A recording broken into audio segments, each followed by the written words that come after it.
गीता हृदय भगवान का सब ज्ञान का शुभ सार है। विश्व शुद्ध गीता ज्ञान से ही चल रहा संसार है। गीता परम विद्या सनातन सर्वशास्त्र प्रधान है। पर ब्रह्म रूपी मोक्षकारी नित्य गीता ज्ञान है। यह मोह माया का करना जिसे संसार को वह बैठ गीता नाव में सुख से सहज में पार हो। संसार के सब ज्ञान का यह ज्ञानमय भंडार है।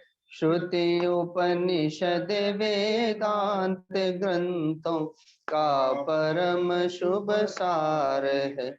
गाते जहाँ जन नित्य हरि गीता निरंतर नेम से रहते वही सुख कंद नटवर नंद नंदन प्रेम से। गाते जहाँ जन गीत गीता प्रेम से धर ध्यान है। तीरथ वहीं भव के सभी शुभ शोधय और धरते हुए जो ध्यान गीता ज्ञान का तन छोड़ते लेने उन्हें माधव मुरारी आप ही उठ दौड़ते। सुनते सुनाते नित्य जो लाते इसे व्यवहार में पाते परम पद ठोकरे खाते नहीं संसार में। पाते परम पद ठोकरे खाते नहीं हरि ओम तत्सत। हरि ओम तत्सत। गीता जी का 12वां अध्याय निकाल लीजिए, 12वां अध्याय।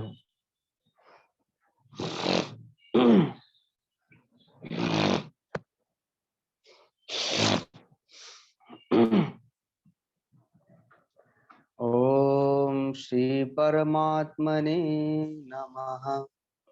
अथ 12वाोऽध्यायः। श्री अर्जुन वाच एवं सततयुक्ता ये भक्तास्त्वं पर्युपासते ये चाप्यक्षरमव्यक्तं तेषां के योगवित्तमाः। श्री भगवान उवाच मय्यावेश्य मनो ये मां नित्ययुक्ता उपासते श्रद्धया पर्योपेतास्ते मे युक्ततमा मताः। ये त्वक्षरम निर्देश्य मव्यक्तं पर्युपासते सर्वत्र गमचिन्त्यं च कूटस्थमचलं ध्रुवं संनियम्येन्द्रियग्रामं सर्वत्र समबुद्धयः ते प्राप्नुवन्ति मामेव सर्वभूतहिते रताः। क्लेशोऽधिकतरस्तेषामव्यक्तासक्तचेतसाम् अव्यक्ता हि गतिर्दुःखं देहवद्भिर्वाप्यते। ये तु सर्वाणि कर्माणि मयि सन्न्यस्य मत्पराः अनन्येनैव योगेन मां ध्यायन्त उपासते तेषामहं समुद्धर्ता मृत्युसंसारसागरात् भवामि न चिरात् पार्थ मय्यावेशितचेतसां। मय्येव मन आधत्स्व मयि बुद्धिं निवेशय निवसिष्यसि मय्येव अत ऊर्ध्वं न संशयः। अथ चित्तं समाधातुं न शक्नोषि मयि स्थिरम् अभ्यासयोगयुक्तेन ततो माम् अभ्यासयोगेन ततो मामिच्छाप्तुं धनञ्जय अभ्यासेऽप्यसमर्थोऽसि मत्कर्म परमो भव मदर्थमपि कर्माणि कुर्वन् सिद्धिमवाप्स्यसि अथेत्यदप्तशक्तोषि कर्तुं मद्योगमाश्रितः सर्वकर्मफलत्यागं ततः कुरु यतात्मवान् श्रेयो हि ज्ञानमभ्यासात् ज्ञानात् ध्यानं विशिष्यते ध्यानात् कर्मफलत्यागात् शान्तिरनन्तरम् अद्वेष्टा सर्वभूतानां मैत्रः करुण एव च निर्ममो निरहङ्कारः समदुःखसुखः क्षमी सन्तुष्टः सततं योगी यतात्मा दृढनिश्चयः मय्यर्पितमनो बुद्धिर्यो मद्भक्तः स मे प्रियः यस्मान्नो द्विजते लोको लोकान्नो द्विजते च यः हर्षामर्षभयोद्वेगैर्मुक्तो यः स च मे प्रियः अनपेक्षः श्रुतिर्दक्ष उदासीनो गतव्यथः सर्वारंभ परित्यागी यो मद्भक्तः स मे प्रियः यो न हृष्यति न द्वेष्टि न शोचति न कांक्षति शुभाशुभ परित्यागी भक्तिमान्यः स मे प्रियः समः शत्रौ च मित्रे च तथा मानापमानयोः शीतोष्ण सुख दुःखेषु समः संग विवर्जितः तुल्य निन्दास्तुतिर्मौनी संतुष्टो येन केनचित् अनिकेतः स्थिरमतिर्भक्तिमान् मे प्रियो नरः ये तु धर्म्यामृतमिदं यथोक्तं पर्युपासते श्रद्धाना मत्परमा भक्तास्तेतीव मे प्रियाः हरि ओम तत्सृति श्रीमद्भगवद्गीतासु उपनिषत्सु ब्रह्म विद्यायां योगशास्त्रे श्री कृष्णार्जुन संवादे भक्ति योगो नाम द्वादशोऽध्यायः हरि ओम तत्सत् हरि ओम तत्सत् हरि ओम तत्सत्। गीता जी का यह 12वां अध्याय भक्ति योग के नाम से जाना जाता है। श्रीमद् भागवत महापुराण में भी 9 प्रकार की भक्ति बताई गई।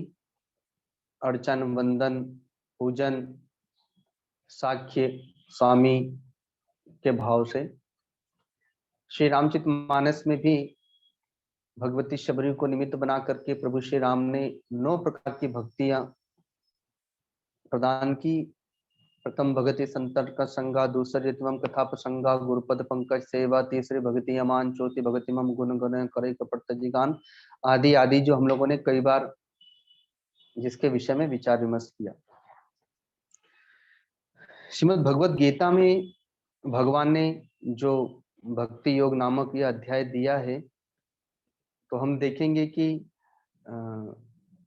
भक्त का आचार विचार व्यवहार, जो आध्यात्मिक भक्त है, जो निष्कामी भक्त है, जो अनन्य भक्त है, जो केवल भगवान के लिए जीवन जीता है, तो उसका आचार विचार व्यवहार कैसा है, तथा इसी में ही उस सन्यासी ज्ञानी की अनन्य भक्ति क्या है और वह किस प्रकार के आचार विचार व्यवहार के साथ में जीवन यापन करता हुआ व्यतीत करता है। तो ये दोनों का हम लोग यहाँ पर सम्मिश्रण देखेंगे। उसके पूर्व महात्मा अर्जुन के प्रश्न से यह अध्याय प्रारंभ होता है।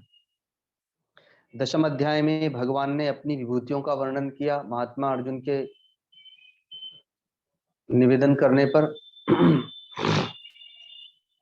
11वें अध्याय में भगवान ने अपना विश्व रूप दिखाया कि जिसे तुम जगत कहते हो, वैज्ञानिक जिसे तत्व कहते हैं, पंच तत्व कहते हैं, ज्योतिष जिसे ग्रह उपग्रह के रूप में कहता है। तो भक्त उसे भगवान के रूप में देखते हैं, विश्व रूप के रूप में देखते हैं कि भगवान का विश्व रूप है, विराट रूप है, और उसकी स्तुति करते हैं, वंदना करते हैं। जैसे जब समुद्र मंथन हुआ तो अमृत प्रकट हुआ, तो असुरगण उस अमृत को लेके भाग गए, तो भगवान ने विश्व मोहिनी का रूप धारण किया, एक दिव्य परम सुंदरी का रूप धारण किया, जिसे देवतागण देखते हैं तो साक्षात भगवान नारायण के रूप में देखते हैं, और असुरगण देखते हैं तो विश्व मोहिनी के रूप में देखते हैं।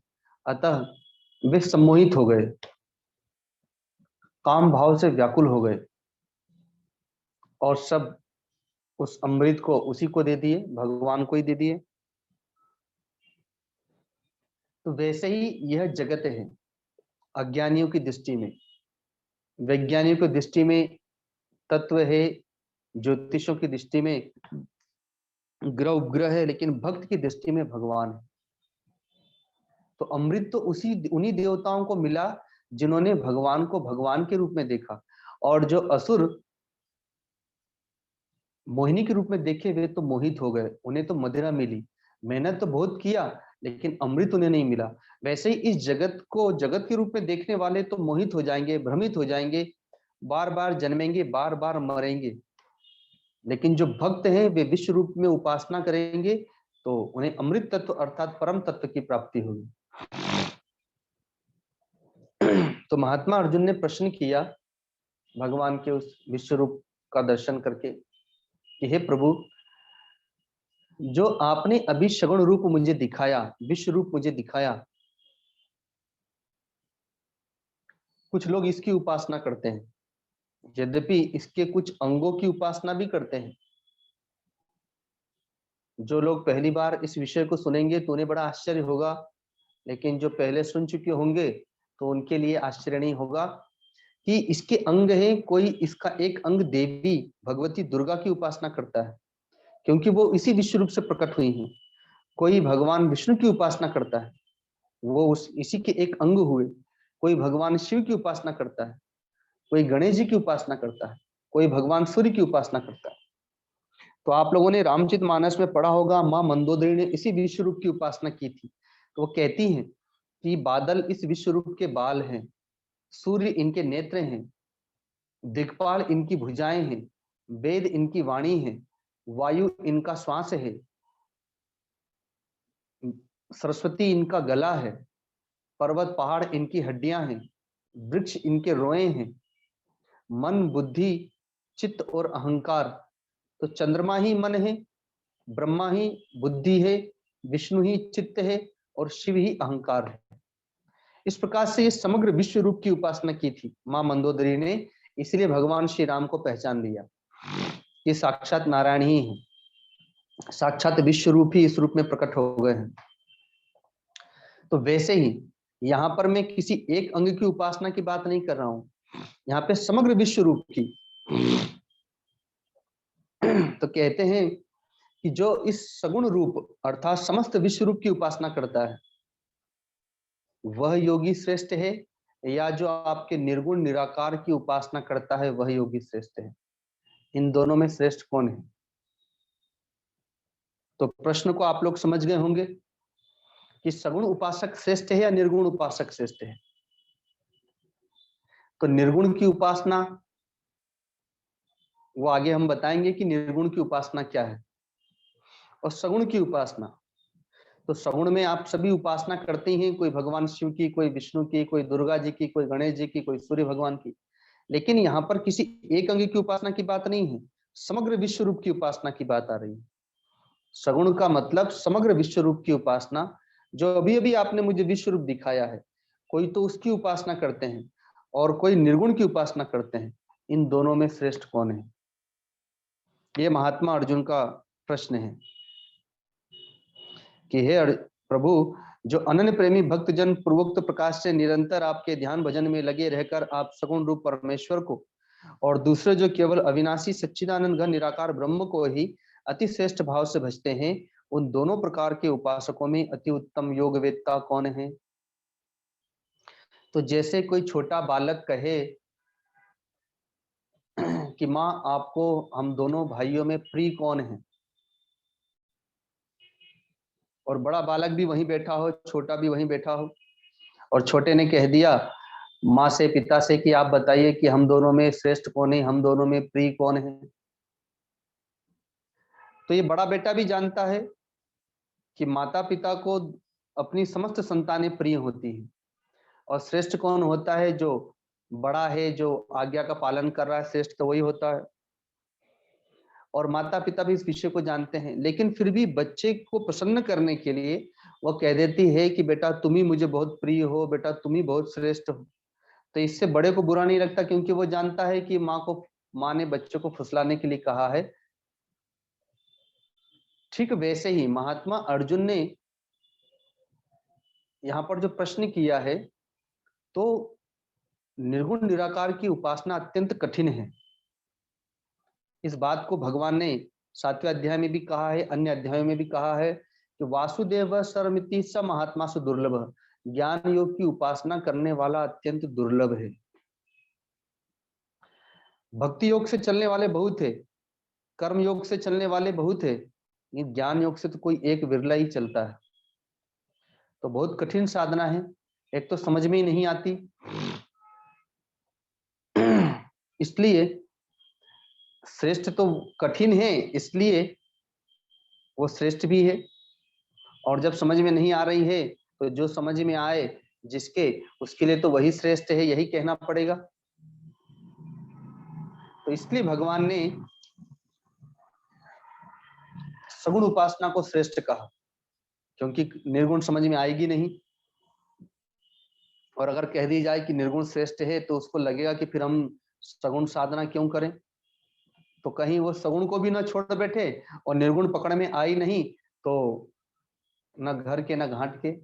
जैसे एक भोला भला भक्त गीता जी का पाठ कर रहा था, उसे विशेष संस्कृत नहीं आती थी, तो संयोग से एक पेड़ के नीचे बैठा हुआ था और बगल से ही पगडंडी गुजर रही थी, तो वहां से कोई संस्कृत का विद्वान गुजर रहा था। उसने जब सुना कि ये व्यक्ति गीता जी का पाठ कर रहा है तो थोड़ी देर खड़ा होकर के सुनने लगा, तो देखा कि अरे ये तो अशुद्ध पाठ कर रहा है। तो उससे कहा कि अरे भले आदमी, ये गीता जी का अशुद्ध पाठ कर रहे हो, तुम्हें तो उल्टा दोष लग जाएगा फल मिलने की अपेक्षा। और ऐसा कह करके वो विद्वान तो चला गया। अब वो भोला भगत सोचता है कि मुझे संस्कृत तो आती नहीं है ठीक से, तो और अशुद्ध पाठ करूंगा तो दोष लगेगा, पाप लगेगा, और सीखने का मेरे पास समय नहीं, तो उसने गीता जी पढ़ना ही छोड़ दी। तो इस प्रकार से उसकी तो गीता जी चली गई। अरे अशुद्ध भी पढ़ रहा था तो पढ़ते पढ़ते करत करत अभ्यास के एक दिन शुद्ध हो जाती।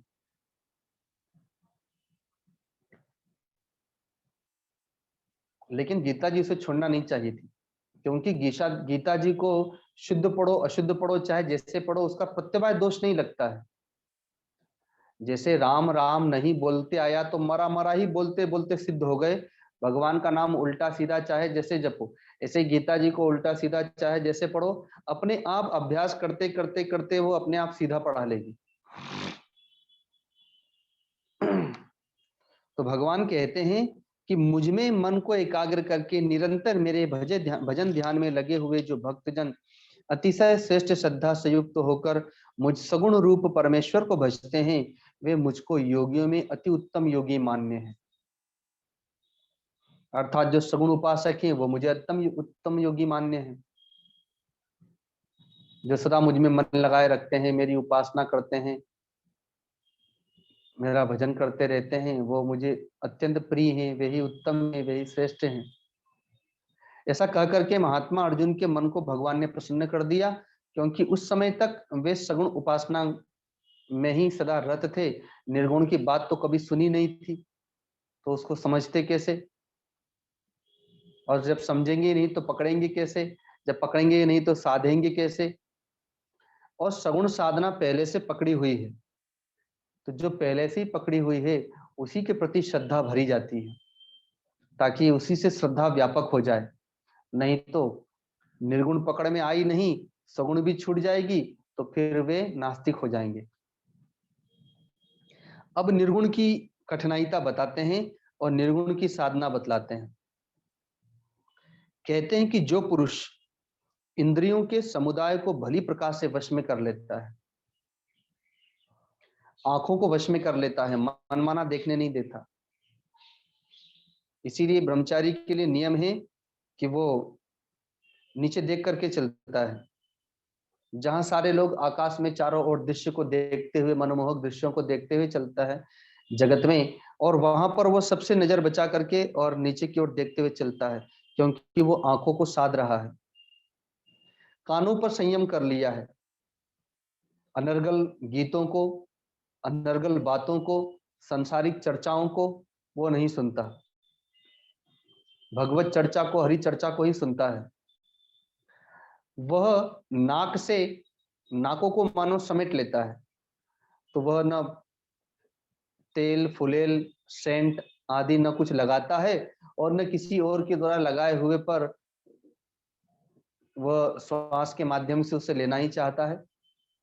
तो गंध सुगंध दोनों से अपने नाक को हटा करके नाक का मानो संयम कर रहा है, वाणी का संयम करता है, न असत्य वचन कहता है, न मिथ्या वचन कहता है, न अपशब्द कहता है, न विशेष वाणी से अनर्गल बातें करता है, सत्य मधुर और प्रिय वचन कहता है, भगवत चर्चा करता है, भगवत कीर्तन करता है, जिह्वा का संयम करता है, अभक्षा भक्ष नहीं खाता, स्वाद के लिए नहीं खाता, न स्वास्थ्य के लिए खाता है, न स्वाद के लिए खाता है। जहां संसारिक लोग स्वाद के लिए खाते हैं, कुछ बुद्धिमान लोग स्वास्थ्य के लिए खाते हैं, पर वो साधना के लिए खाता है, भगवान को भोग लगा करके उसकी साधना में जो सहयोगी है वो उसी प्रसाद को पाता है। ऐसे ही हाथों का संयम करता है, पांव का संयम करता है, अनर्गल जगह पर नहीं जाता।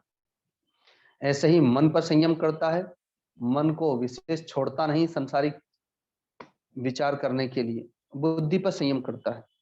तो कहते हैं कि जो पुरुष इंद्रियों के संयम समुदाय को भली प्रकार से वश में करके, मन बुद्धि को वश में करके, जो मन बुद्धि से भी परे है,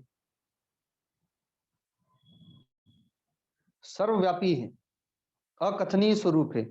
सर्वव्यापी अर्थात आकाश के समान सर्वत्र सब और व्याप्त है, अकथनीय स्वरूप, जिसका कथन नहीं कहा जा सकता, जिसका वर्णन नहीं किया जा सकता, जो सदा एक रस रहने वाले, अर्थात सदा एक रस रहता है, जो नित्य है, अचल है, निराकार है, अविनाशी है, सच्चिदानंद घन ब्रह्म को निरंतर एक ही भाव से ध्यान करते भजते हैं कि वह ब्रह्म मैं ही हूं, वह आत्मा मैं ही हूं, तत्त्वमसि तुम वही हो, ईश्वर अंश जीव अविनाशी चेतन अमल सहज सुखराशि।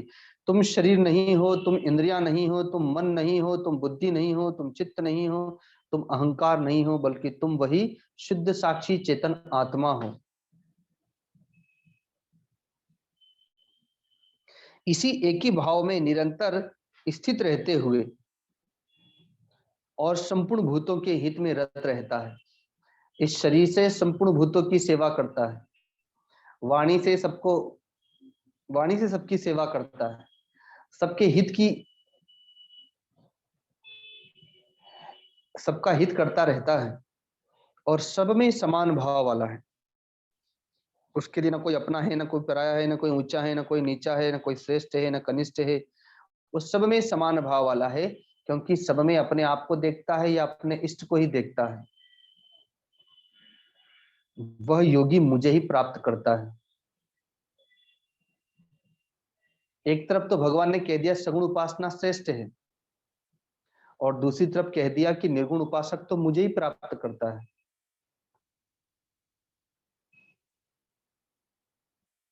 तो इससे पता चलता है कि सगुण में अभी उपासना बाकी है, वो उपासना करता है, और यहां तो प्रभु को प्राप्त ही कर लिया, अब वहां पर दूरी नहीं है। इसी बात को भगवान ने 7वें अध्याय में कहा था, आर्थो अर्थार्थी जिज्ञासु ज्ञानी च भरतर्षभ। कि अर्थार्थी, जिज्ञासु और ज्ञानी 4 प्रकार के भक्त हैं। ये 3 तो उदार हैं, लेकिन ज्ञानी तो साक्षात मेरा स्वरूप ही है, क्योंकि वो मुझे तत्व रूप से जान गया है। अतः मुझ में और उसमें अब कोई भेद नहीं रह गया। जानत तुम्ही होई जाई। लेकिन अब कहते हैं कि उन सच्चिदानंद घन निराकार ब्रह्म में आसक्त चित्त वाले पुरुषों के साधन में परिश्रम बहुत विशेष है। एक तो निर्गुण निराकार की उपासना समझ में नहीं आती, मैं शरीर नहीं मैं आत्मा हूं, ये बात ही पहले समझ में नहीं आएगी, और जब समझ में नहीं आएगी तो इसको धारण कैसे करेंगे। दूसरा, इसके साधन में परिश्रम भी विशेष है। क्यों? क्योंकि जिसमें देह का अभिमान है कि मैं शरीर हूं, तो देहाभिमानियों के द्वारा अव्यक्त विषय गति दुख पूर्वक प्राप्त की जाती। जिस कोई आपको गाली देगा तो आपको लगेगा कि मुझे गाली दी, क्योंकि आप अपने को शरीर मानते हैं, और वहां पर वो अपने को शरीर नहीं आत्मा मानता है, इसलिए वो गाली देने वाले को बुरा नहीं कहेगा ना भला कहेगा। भगवान बुद्ध के पास जाकर के एक पिता बहुत गाली देने लगे, क्योंकि उनका बेटा बौद्ध भिक्षु बन गया था। 1 घंटा 2 घंटा बीत गए चिल्लाते चिल्लाते। भगवान बुद्ध सम शांत बैठे रहे। जब वो 2 घंटा बोल करके बक करके चुप हो गया, तो भगवान बुद्ध ने कहा कि अगर आपको और भी कुछ कहना हो, या अगर कह ली हो तो मैं भी कुछ कहूं। तो उसने कहा, कहो, क्या कहोगे, अब तो मेरा बेटा ले ही लिया, और क्या कहोगे। तो कहा कि अच्छा ये बताओ कि जब आप किसी के घर में कुछ वस्तु देने के लिए गए, और यदि वो वस्तु न ले तो फिर क्या करेंगे।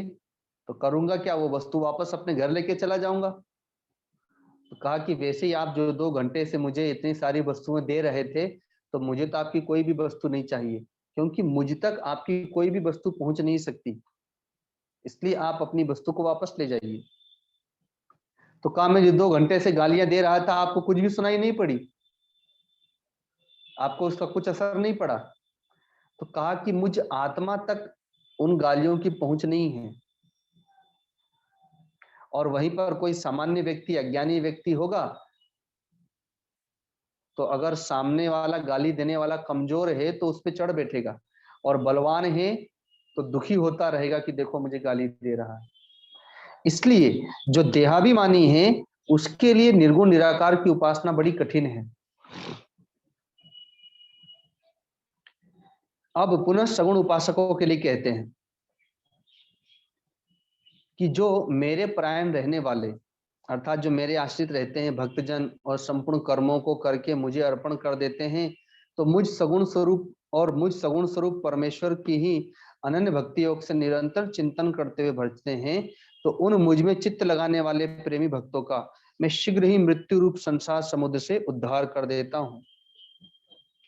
अर्थात जो मेरे प्राण रहते हैं, मेरे आश्रित रहते हैं, कर्मों को करके मुझे अर्पण कर देते हैं, अपना मन मुझ में लगाते हैं, मेरा भजन करते हैं, तो फिर मैं इस मृत्यु रूप संसार सागर से स्वयं ही उनका उद्धार करने वाला हो जाता हूँ। इसलिए है अर्जुन, तू मुझ में ही मन को लगा, मुझ में ही बुद्धि को लगा, इसके उपरांत तू मुझ में ही निवास करेगा, इसमें कुछ भी संशय नहीं है। तो मन को भगवान में लगाना है, मन को, बुद्धि को भगवान में लगाना है। अभी हमने मन को संसार में लगा दिया है, परिवार में लगा दिया है, स्वजनों में लगा दिया है, लेकिन उस मन को भगवान में लगाएं, बुद्धि को भगवान में लगाएं। तो जो मन को, बुद्धि को भगवान में लगाता है, तो भगवान कहते हैं कि वो मुझ में ही निवास करेगा और मैं उसमें निवास करूंगा।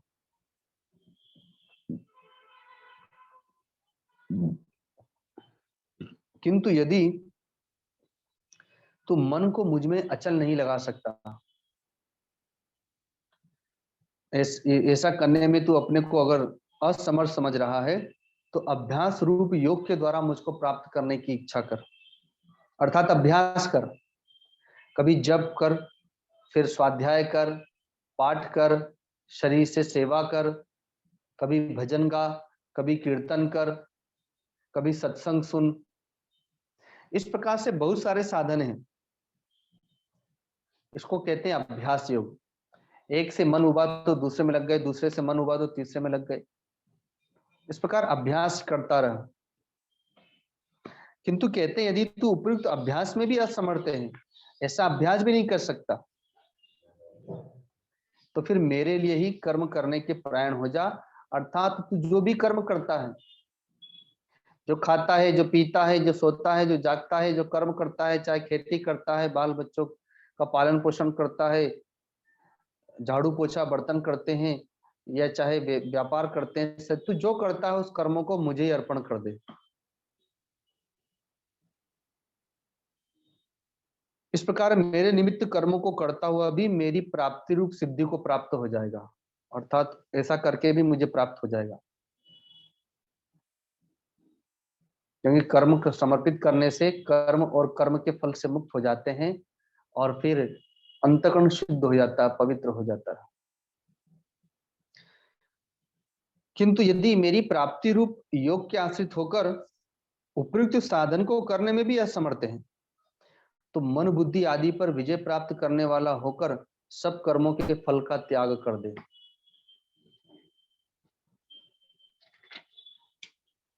अर्थात संन्यास ले ले, सदगुरु की शरण में चला जाए। कर्म का फल है शब्द स्पर्श रूप रस गंध रूपी 5 विषय। शब्द का फल है, कर्म का फल है भौतिक संपत्ति, घर आदि, पद प्रतिष्ठा आदि, मान सम्मान ऐश्वर्य आदि, ये सब कर्म के फल है, पुण्य कर्म के फल है। तो वो उन पुण्यों के कर्मों के फल को न भोग कर, उन 5 विषयों को त्याग कर, कर्मों के फल को त्याग कर मेरी शरण में आ जा, अर्थात गुरु की शरण में चला जाता है, ब्रह्मचारी हो जाता है। और अब वहां गुरु जो करने के लिए कहता है वही करता है। कहते हैं कि मर्म को न जानकर किए हुए अभ्यास से ज्ञान श्रेष्ठ है, अर्थात अभ्यास से ज्ञान श्रेष्ठ है।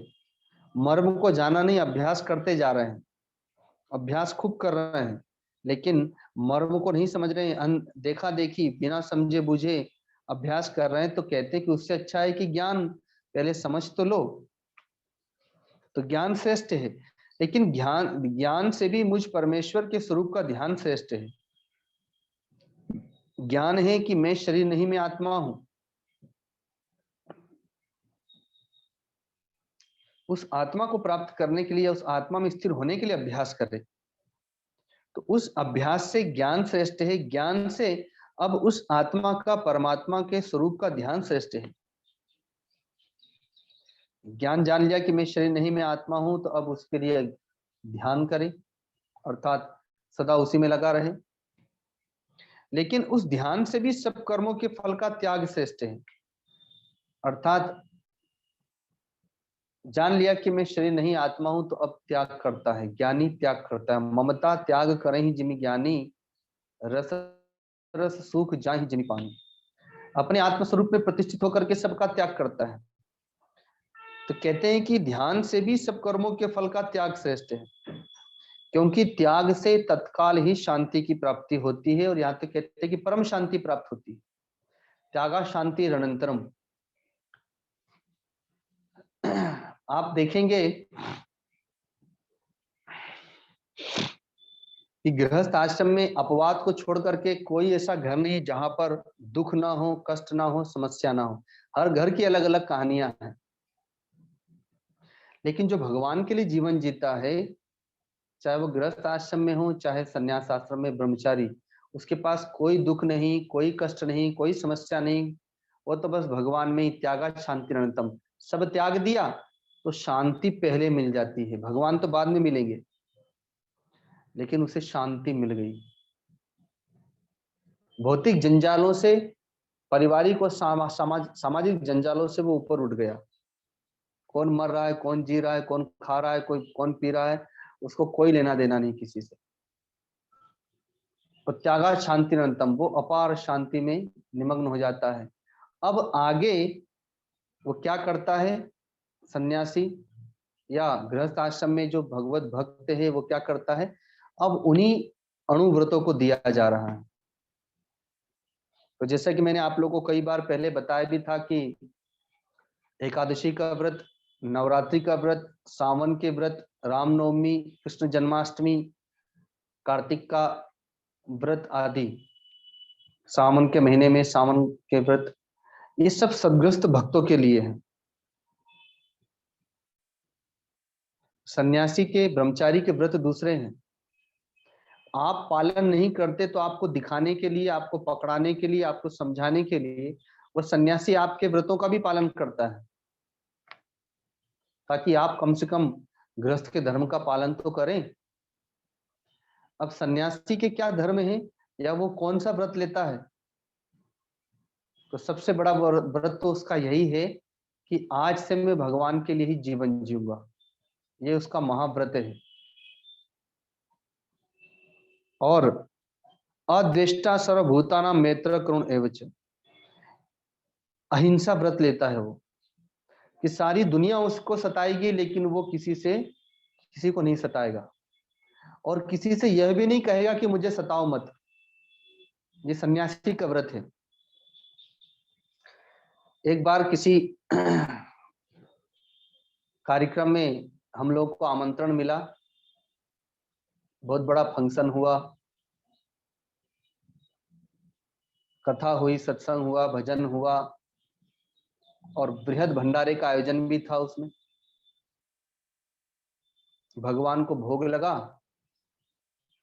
तो प्रसाद का समय हम लोगों ने पहले ही कह दिया था 10:30 से 11 बजे तक प्रसाद हम लोगों को मिल जाए, क्योंकि हम लोग सुबह जल्दी ले लेते हैं। तो खूब सुंदर कार्यक्रम चला।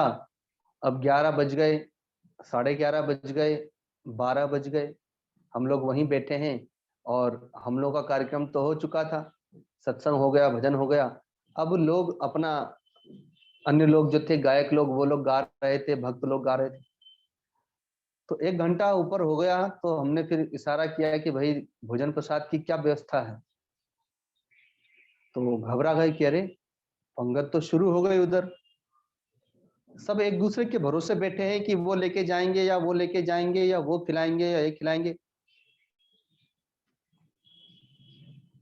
तो अब घबरा करके पहले तो जा करके देखा और फिर लेकर के गए कि आइए महाराज। तो हम लोग संत लोग फिर प्रसाद पाने के लिए गए, तो देखा कि पंगत सच में शुरू हो गई थी और भक्त लोग की बड़ी भीड़ थी, सब लोग प्रसाद पा रहे थे।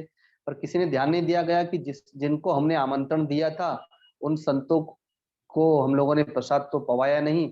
और जबकि नियम है कि पहले संत को खिला करके ही प्रसाद चलाया जाता है, अन्यथा वो प्रसाद जूठा माना जाता है। पर ये संयोग की बात थी कि वहां पर भगवान की प्रतिष्ठा थी, इसलिए भगवान को भोग लगा दिया गया था। तो वो तो अब संतों के लिए जूठा नहीं था, वो तो प्रसाद हो गया था। अब लेकिन जब वो लोग प्रसाद के लिए लेकर के गए, तो जिस कक्ष में बिठा करके खिलाना था, तो ले जाने वाले भगत ने देखा नहीं। जब वहां लेकर के गए तो देखा कि रूम में तो ताला लगा है। तो अब वो घबरा गया, बार बार फोन करे, चाबी किसके पास, चाबी किसके पास। अब किसी को समझ में नहीं आ रहा चाबी कहाँ है, चाबी कहाँ है। तो कहा महाराज आप लोग यहीं खड़े रहिए, हम लोग अभी चाबी लेकर के आते हैं। तो हम लोग वहीं एक दूसरे को मुस्कुराते हुए वहीं खड़े रहे चुपचाप। सब लोग खा रहे हैं, पी रहे हैं, आ रहे हैं, जा रहे हैं। हम लोग सिर नीचा करके वहां पर खड़े हैं। 5 मिनट, 10 मिनट, 15 मिनट के बाद में घबराते हुए आता कहता महाराज चाबी तो मिल ही नहीं रही है। तो उससे बात ऐसी थी कि अंदर में कोई व्यवस्था ही नहीं थी, इसलिए बहाना बनाया गया था कि चाबी नहीं मिल रही, क्योंकि पहले से कोई तैयारी नहीं की गई थी। अगर चाबी मिल जाए, चाबी से खोल दिया जाए, तो भीतर कोई व्यवस्था ही नहीं थी, क्योंकि किसी को ध्यान ही नहीं था कि संतों की कहाँ व्यवस्था की गई है। तो उसने बोल दिया कि चाबी नहीं मिली। तो अब वो घबराहट में आकर के कह दिया कि महाराज चाबी तो मिली नहीं रही। तो कहा कोई बात नहीं है, हम लोग जहाँ पर रात्रि में सोते हैं हम लोग वहीं जा रहे हैं, और मैंने तो ऐसे भी मैं तला तुला नहीं खाता, भंडारे का प्रसाद नहीं पाता और ना हम संत लोग पाते हैं, तो मैंने दाल रोटी पहले ही बनवा रखी थी। यहाँ भी पाता तो भी मैं वहां से दाल रोटी मंगा ही लेता अपनी, आप लोग का प्रसाद का तो मुझे केवल भोग लगाना था। तो एक काम करते हैं, अब हम लोग वहीं चले जाते हैं और वहां हम लोगों ने दाल रोटी बनाई रखी है, हम लोग वहीं पालेंगे। और ऐसा कह करके हम लोग वहां से चले आए, जहां पर हम लोग रात्रि विश्राम करते थे वहां पर आ गए। अब धीरे धीरे बात वहां पर सब दूर फैल गई कि अरे हम लोगों ने तो संतों को बुलाया, भंडारा हुआ, सब लोग खा रहे हो, संत लोग तो खा ही नहीं रहे, क्योंकि उनको तो हम लोग कोई व्यवस्था ही नहीं की, भूल ही गए हम लोग, तो एक दूसरे के भरोसे रह गए। अब सामने आने में डर भी लग रहा है कि क्या कहें, कैसे कहें। तब कुछ भक्त लोग वहां पर पहुंचे, तब तक हम अपना दाल रोटी जो पा रहे थे वो पा ही रहे थे, वहां पर पहुंच गए, सेवक को कह दिया, उसने अपना दाल रोटी लगा दी, हम लोग खाने लगे। तो अब वो घबराते हुए कुछ भक्तगण आए, उन्होंने प्रणाम किया और कहा कि बहुत बड़ी गलती हो गई, इतना सब कुछ मेला सजाया हम लोगों ने आपके लिए ही, इतना बड़ा आयोजन किया, इतना बड़ा भंडारा जिसमें हजारों लोग प्रसाद पा रहे हैं, और आप ये दाल रोटी खा रहे हैं, ये सब हमारी गलती के कारण से हुआ, हम लोग को क्षमा कर दें। तो मैंने पहला वाक्य कहा कि जहां पर मान बहुत ज्यादा मिलता है और अगर थोड़ा सा अपमान मिल जाए तो क्या हम उस मान को भुला देंगे? तो इसलिए कोई बात नहीं है, इसमें प्रमाद हुआ है। और ऐसे भी मुझे तो जो चीज खाना था मैं तो वही खा रहा हूँ, वहां भी जाता तो मुझे केवल भोग ही लगाना था, क्योंकि मैं ये सब कुछ खाता नहीं हूँ, तला तुला पूड़ी, अन्य मिठाइयाँ, बाजार की मिठाइयाँ, तो इसलिए हम तो अपना वो प्रसाद पा ही रहे हैं। हाँ, आपको दुख लग रहा है कि हम वो कुछ नहीं पा रहे, तो अभी मंगा दीजिए, उसका भोग लगा देंगे। तो अद्वेष्टा सर्वभूतानाम, वो किसी को सताएगा नहीं, मन से, कर्म से, वचन से।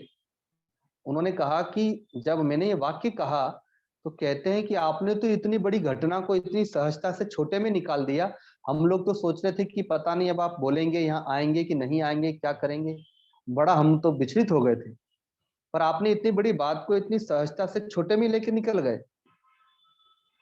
क्योंकि हम लोग के पास में अहिंसा व्रत है, अद्वेष्टा सर्वभूतानाम, सारा जगत हमें सताएगा पर हम किसी को सताएंगे नहीं, और हम यह भी नहीं कहेंगे कि हमें मत सताइए। अद्वेष्टा सर्वभूतानाम मैत्र करुण एवच, वह सन्यासी सब भूतों में से द्वेष भाव से रहित होता है, सबका प्रेमी होता है, अर्थात तो सबको प्रेम प्रदान करता है। कोई उसको गाली दे, कोई उसको डंडा मारे, कोई उसकी निंदा करे, उसकी चुगली करे, तो भी वो उसे प्रेमी प्रदान करता है। और हेतु रहित दयालु है, वो सबके प्रति दया दृष्टि रखता है, क्योंकि वो जान रहा है कि ये सब जीव स्वभाव वाले हैं, अपने प्रारब्ध के, अपने कर्मों के वशीभूत हैं, ये सब संसार रूपी दलदल में फंसे हुए हैं, इसलिए उन्हें सब पर दया भी आती है। वो ममता से रहित है, अर्थात वो किसी में ममता नहीं करता। जब अपने स्वजन भाई बांधवों का परित्याग कर दिया, जन्म देने वाले माता पिता का परित्याग कर दिया, उनमें ममता नहीं रखी, तो फिर जगत में अब वो किसी से ममता नहीं करता। और अहंकार से रहित है, अब वह अभ्यास करके शारीरिक अहंकार का भी त्याग करता है, वह किसी भी चीज का अहंकार भी नहीं करता। वह सुख दुखों की प्राप्ति में भी सम रहता है, सुख मिले दुख मिले उसमें सम रहता है, बल्कि वो सुख का परित्याग करता है और दुख को स्वीकार करता है, क्योंकि सुख को परित्याग करने से सुख उसका पुण्य का फल है, इसलिए वो सुख को त्याग देता है, और दुख उसके पाप का फल है, इसलिए उसे वो स्वीकार करके भोग लेता है। क्षमावान है, कोई उसके प्रति कितना भी बड़ा अपराध कर दे लेकिन फिर भी उसे क्षमा कर देता है, क्योंकि उसका ये गुण, उसने व्रत ले रखा है क्षमा करने का। ये सारे के सारे उसके व्रत हैं सन्यासी के। अपराध करने वाले को भी अभय प्रदान करने वाला है। कैसे अभय प्रदान करता है? तो गृहस्थ आश्रम में भी जो भक्त हैं उनके लिए भी व्रत है ये। जब आप अनन्य भक्ति में प्रवेश करेंगे, जब केवल भगवान को प्राप्त करने के लिए घर में रहेंगे, तो ये व्रत आपके पास अपने आप आ जाएंगे, जैसे संत तुकाराम के पास आ गए। एक बार संत तुकाराम जी की भैंस दूसरों के खेत में चली गई, तो यद्यपि वो रोज जाती थी और वो रोज किसान डंडे मार मार करके भैंसों को निकालता था, एक दिन बहुत ज्यादा खेत चर लिया भैंसों ने, तो वो भैंसों को तो मारता ही है, अब आ करके तुकाराम जी की भी पिटाई करता है कि आपको रोज कहता हूं अपनी भैंसों को संभाल के रखिए, आप नहीं रखते हैं, मेरी खेत को चर गई है। और बहुत पिटाई कर देता है लाठी से, पर वो कुछ नहीं कहते। शाम को पुनः अपनी भैंसों को घर में ला देते हैं और पत्नी अपना दूध निकालती रहती है। और ये प्रतिदिन शाम को कीर्तन में जाते थे और वहां पर अभंग मृदंग को बजाते हुए नृत्य करते हुए गाते थे। तो वहां गए तो 1 घंटा उन्होंने नृत्य किया, मृदंग बजा करके, पाँव में घुंघरू बांध करके। लेकिन देखा कि आज वह भगत नहीं आया जिसने मेरी पिटाई की, रोज आता था, आज नहीं आया। जब भजन समाप्त हुआ तो वे घर गए और पत्नी को बोले कि जरा तेल गरम करके लाओ एक कटोरे में। और वो तेल को लेकर के उस भक्त के घर गए और आवाज लगाई, दरवाजा खटखटाया। तो वह भक्त सोच रहा है किसान कि आज मैंने इसकी बड़ी पिटाई की है, और वो भी लाठी से, पूरी पीठ फूल गई होगी, और फिर भी मेरे पास आया दरवाजा खटखटाने, कहीं मेरी पिटाई करने तो नहीं आया है। तो पहले तो डरता है, लेकिन बार बार खटखटाने पर आता है। दरवाजा खोला तो तुकाराम जी कहते हैं कि ओह, आज आप कीर्तन में नहीं आए, लगता है कि आपके हाथों में पीड़ा हो गई है, आपने मेरी पीठ पर आज लाठियों से प्रहार किया, तो मेरी पीठ तो बड़ी कठोर है, कहीं आप लाठी चलाते समय आपकी हाथों में दर्द तो नहीं हो गया? तो लीजिए, मैं तेल लेकर के आया हूं गरम करके, आपके हाथों की मालिश कर देता हूं। तो इस वचन को सुन करके वो किसान तुकाराम जी के चरणों में गिर गया कि आप तो संत हैं, इतनी दयालुता, इतनी सहनशीलता तो किसी संत में ही हो सकती है, अतः मेरे अपराध को क्षमा करें। ऐसे ही समर्थ स्वामी रामदास जी की जब कुछ दुष्टों ने पिटाई की और शिवाजी महाराज को पता चला, उन्हें पकड़ाया गया। स्वामी जी को पता चला तो कह दिया कि अगर मुझे प्रसन्न करना चाहते हो तो इन्हें पुरस्कार दे करके और विदा कर दो, इन्हें दंड मत दो, नहीं तो मैं तुम्हारा त्याग कर दूंगा। तो पुरस्कार दे करके मान सम्मान के साथ उन्हें भेजा गया। तो कहते हैं कि अपराध करने वाले को भी अभय प्रदान करते हैं, अर्थात क्षमा कर देते हैं। ये भक्त का, संत का लक्षण होता है, गुण होता है।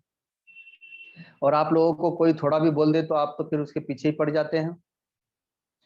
जो योगी निरंतर संतुष्ट है, अर्थात जो उसे पहनने को मिल जाए, जो खाने को मिल जाए, जहां रहने को मिल जाए, वो उसी में संतुष्ट रहता है। उसको, उसके मन में कोई कामना नहीं होती। मन इंद्रियों सहित शरीर को वश में रखता है, शरीर को वश में रखता है, मन को वश में रखता है, इंद्रियों को वश में रखता है, बुद्धि को वश में रखता है, और दृढ़ निश्चय वाला है। तो मैंने पहले ही बता दिया था कि उसका सर्वप्रथम पहला व्रत है कि मैं भगवान के लिए जीवन जीऊंगा।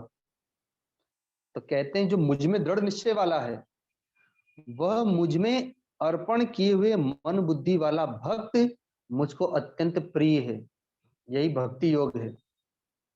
अपने मन से भगवान की पूजा उतार देना, आरती उतार देना, पाठ कर लेना, भोग लगा देना, गुरु की पूजा कर देना, आरती कर देना, बढ़िया बढ़िया भोजन खिला देना, ये भक्ति नहीं है। यह भक्ति है जो अभी मैंने बताया है। और भगवान कहते हैं कि वही भक्त मुझको प्रिय है जो इन अणुव्रतों का पालन करता है,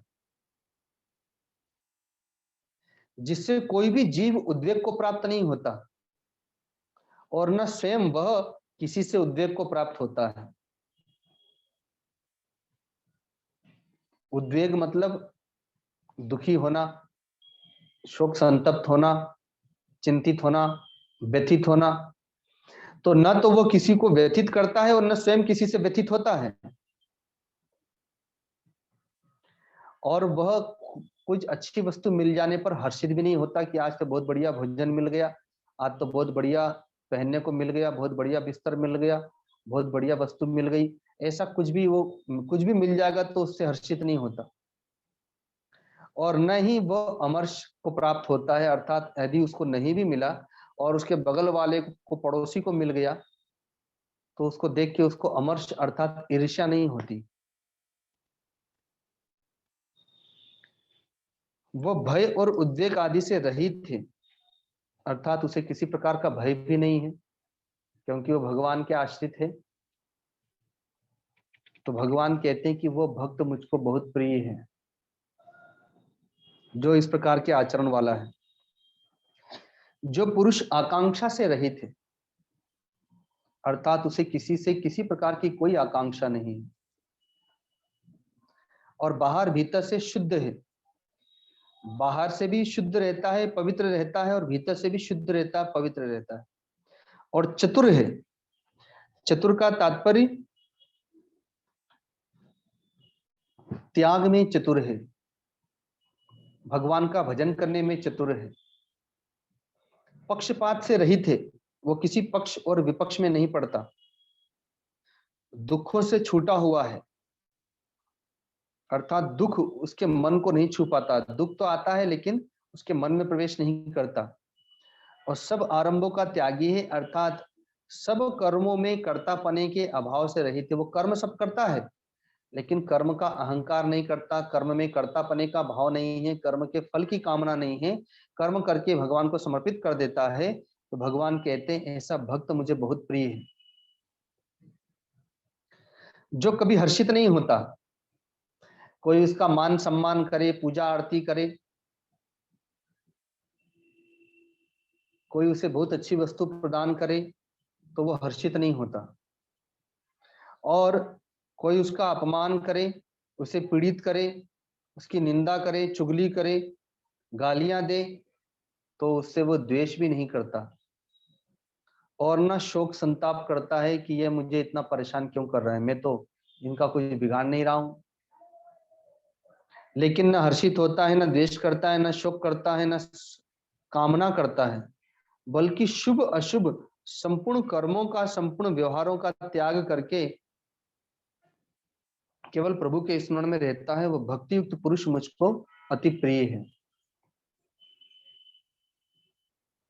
शत्रु में, मित्र में, मान में, अपमान में, सर्दी में, गर्मी में, सुख में, दुख में वह सम रहता है, क्योंकि ये सब आने जाने वाले हैं। शत्रु के प्रति शत्रुता का भाव नहीं रखता, मित्र के प्रति मित्रता का भाव नहीं रखता, बल्कि सबको प्रेम प्रदान करता है। मान में विचलित नहीं होता, मान को त्याग देता है, अपमान को सहन करता है, सर्दी गर्मी से पीड़ित नहीं होता, उनसे उदासीन रहता है, और सुख को त्याग करके दुख को सहन करता है, और आसक्ति से रहित है। जो निंदा में, स्तुति में, कोई उनकी निंदा कर रहा हो या स्तुति कर रहा हो, दोनों बराबर ही है, क्योंकि बल्कि निंदा करने वालों को तो सिर आदर धरते हैं, क्योंकि बिना साबुन मन का मैल साफ करते हैं। जो निंदा करता है कम से कम वो तो हमारे पाप को ले भी रहा है, पर जो हमारी स्तुति कर रहा है वो तो हमारा पुण्य लेके जा रहा है।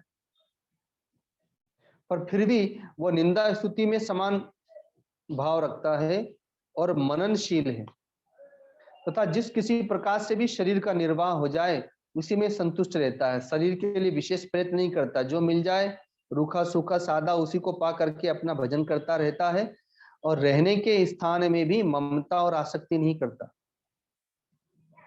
कि मुझे यही रूम चाहिए, मुझे ऐसी व्यवस्था चाहिए, मुझे ऐसा सुंदर मकान बना दीजिए या ऐसा मकान चाहिए। वो तो जहां भी उसे रहने को मिल जाए उसमें भी आसक्ति नहीं रखता, महल हो, कुटिया हो, गुफा हो, नदियों का तट हो, वृक्ष के नीचे, जहां भी उसे भजन में मन लगे वहीं रह लेता है। तो रहने के स्थान में भी ममता और आसक्ति से रहित होता है। वह स्थिर बुद्धि बुद्धि भक्तिमान पुरुष मुझे अत्यंत प्रिय है। कहते हैं कि जो श्रद्धा युक्त पुरुष मेरे परायण होके, मेरे आश्रित होकर के इस ऊपर कहे हुए धर्ममय अमृत को, यही अमृतमय अणुव्रत है, निष्काम प्रेम भाव से सेवन करते हैं, वे भक्त मुझको प्रिय ही नहीं बल्कि अतिशय प्रिय हैं, जो मेरे इन अमृतमय अणुव्रतों का पालन करते हैं।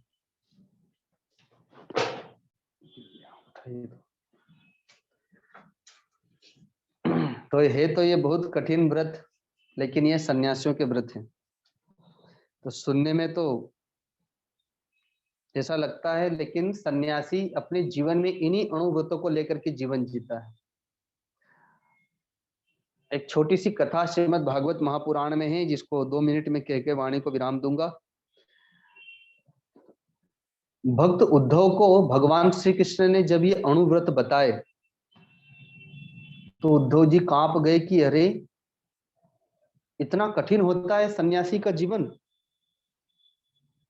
लगता है कि केवल साधु का वेद धारण कर लेना, सबका त्याग कर देना, लेकिन उसके भीतर में जो दिव्य अणुव्रत है उनको तो कोई समझ ही नहीं पाता। पर प्रभु, सारे दुनिया के लोग उसे सताएं और फिर भी वो कुछ ना कहे, शांत रहे, ये तो बड़ा कठिन है। ये तो आपके भक्त ही ऐसा कर सकते हैं।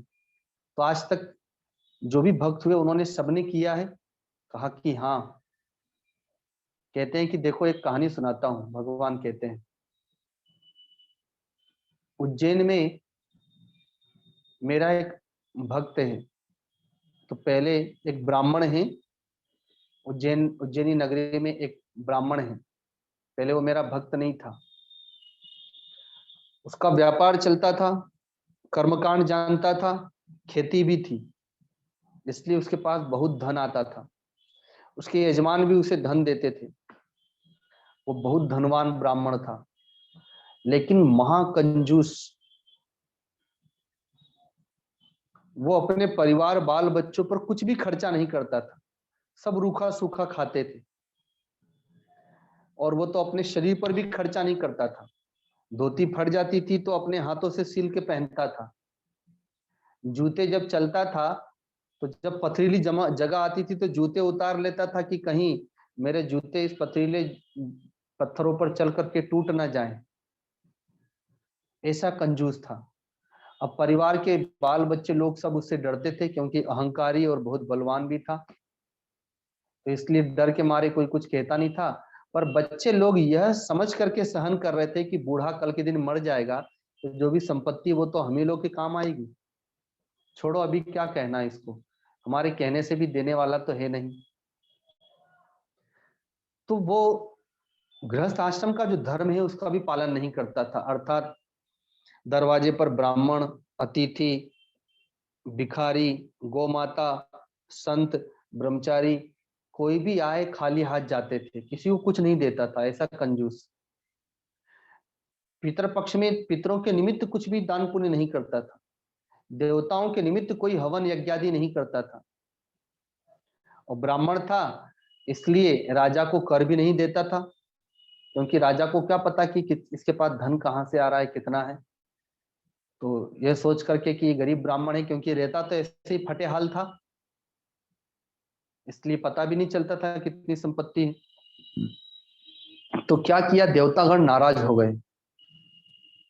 तो देवताओं ने चोरों के मन में प्रेरणा की और आधा धन चोर चुरा ले गए रात को। और उन्हीं देवताओं ने दुखी होकर के उसके शरीर में रोग प्रकट कर दिया, जैसे कि आजकल रोग हो रहे हैं लोगों के शरीर में।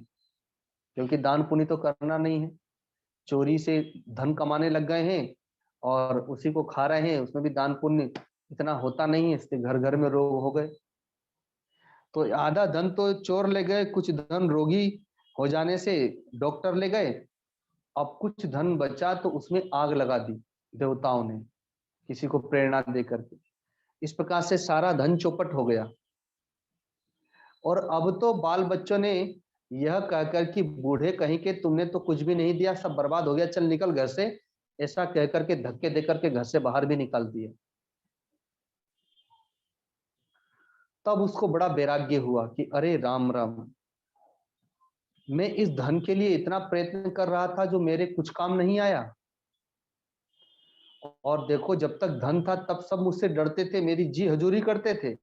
आज धन नहीं होते मुझे धक्के देके बाहर निकाल दिया।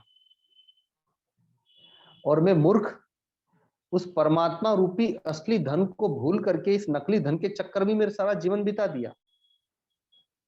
इसलिए हे आकाश, वायु, अग्नि, जल, पृथ्वी, हे संपूर्ण देवी देवताओं, ऋषि महर्षियों, आज मैं प्रतिज्ञा करता हूं कि भगवान के लिए जीवन जीऊंगा। जो भी मेरा शेष जीवन बचा है, जब जागे तभी सवेरा, अब मैं जाग गया, अब उस असली धन के लिए प्रयत्न करूंगा। ऐसा कह करके एक पत्थर उठाया और अपने मुख में रख लिया और मौन व्रत धारण कर लिया। अखंड जप, चिंतन और भजन में लग गया।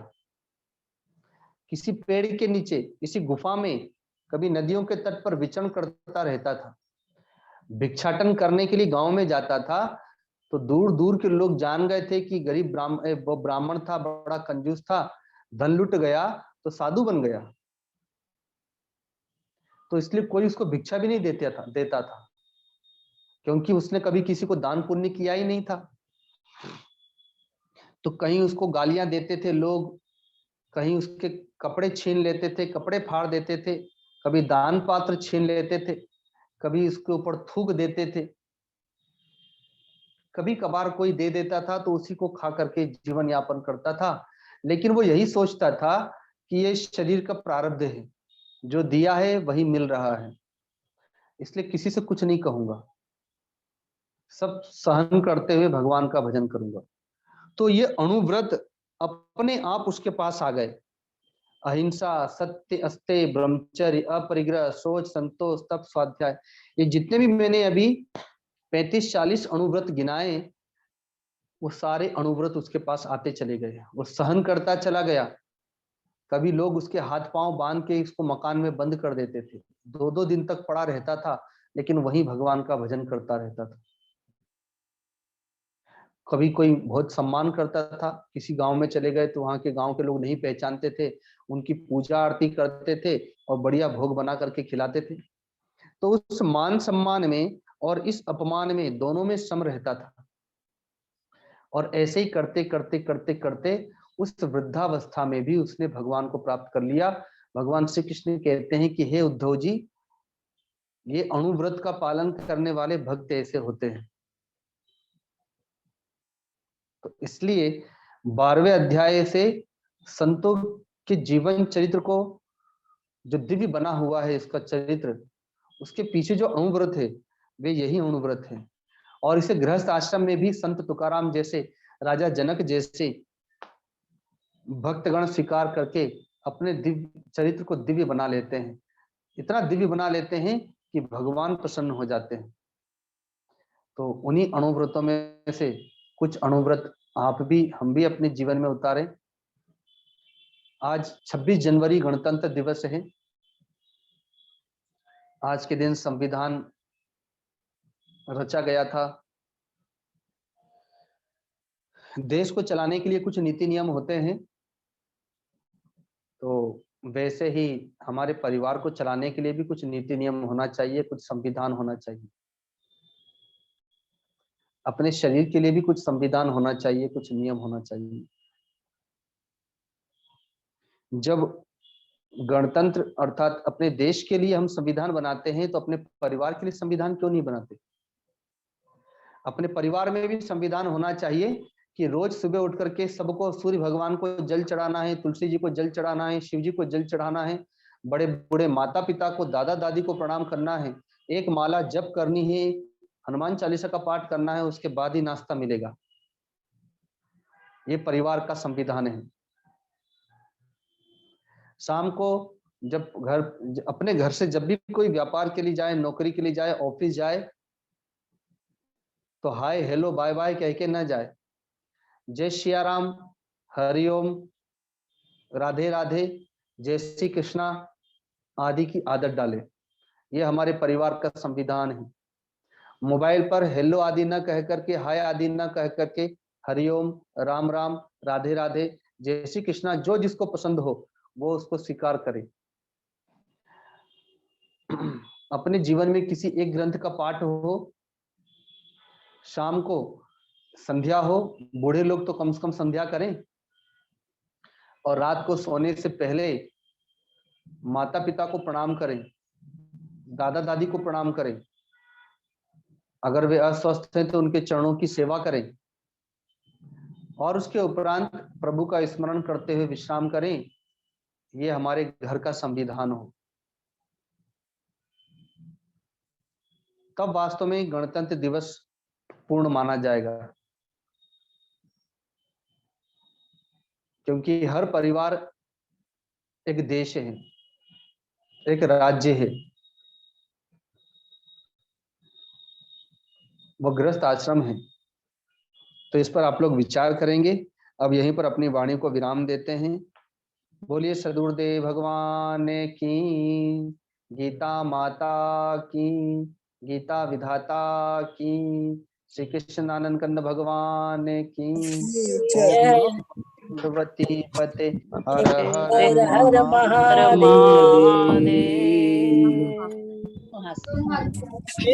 प्रणाम गुरुजी। प्रणाम स्वामी जी, चरणेश्वर स्वामी जी, प्रणाम स्वामी जी। प्रणाम गुरुजी। हरि ओम गुरुदेव, हरि ओम प्रणाम गुरुजी। प्रणाम गुरुजी। प्रणाम स्वामी जी, प्रणाम गुरुदेव। अभी आए प्रणाम गुरुदेव। इसको मत कर बदमाशी। प्रणाम गुरुदेव, प्रणाम कुछ नहीं करना। प्रणाम गुरुदेव, प्रणाम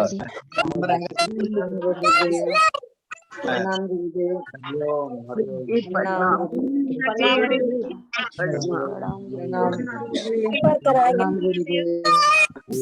गुरुजी। इसमें स्वामी जी, हरिओम। प्रणाम गुरुदेव। तो बहुत है। प्रणाम गुरुदेव, आएंगे। प्रणाम गुरुजी। प्रणाम गुरुदेव, प्रणाम गुरुदेव, प्रणाम स्वामी जी,